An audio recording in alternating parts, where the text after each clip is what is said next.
Virginia Democrats are taking aim at the Youngkin administration's response to those cuts being made.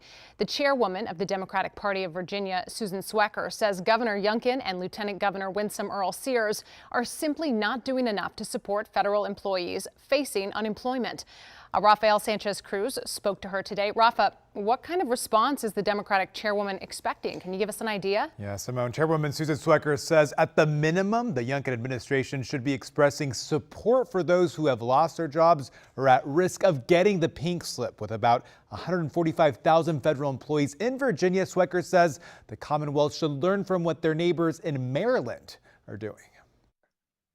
It literally shows a gross misunderstanding of the workforce. That's what the chairwoman of the Democratic Party in Virginia, Susan Swecker, thinks about Governor Glenn Youngkin and Lieutenant Governor Winsome Earl-Sears' comments about Virginians losing their jobs amid cuts to the federal workforce. Glenn Youngkin has said, we have plenty of job opportunities in Virginia and people can get another job.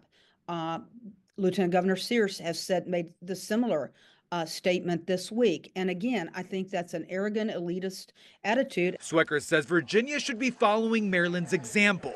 Whether you are working with the federal government or organizations that receive direct federal funding, including contractors and nonprofits, we're committed to supporting you through this time. Last week, Maryland Governor Wes Moore launched a one-step website to help impacted workers navigate unemployment insurance, job searches, and legal resources. We've never seen an example like this where we've had so many federal agencies at one time laying off or terminating workers. Job centers like Virginia Career Works say they're bracing for an influx of skilled federal employees like they've never seen before. This is the bread and butter of our economy. And the chairman of the Fairfax County Board of Supervisors, Jeff McKay, is urging those impacted to make use of already available resources like bill assistance, mental health, and food aid. This month, Virginia legislators on both sides of the aisle launched an emergency committee tasked with assessing the potential economic and budgetary consequences of the federal cutbacks.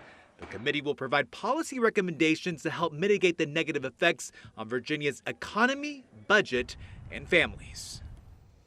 Now, it's still unclear how many Virginians in the federal workforce have lost their jobs and how many are at risk of getting cut. We did reach out to the Youngkin administration for a response, but have yet to hear back, Simone. All right, Rafa, appreciate your reporting on this for us. Thank you.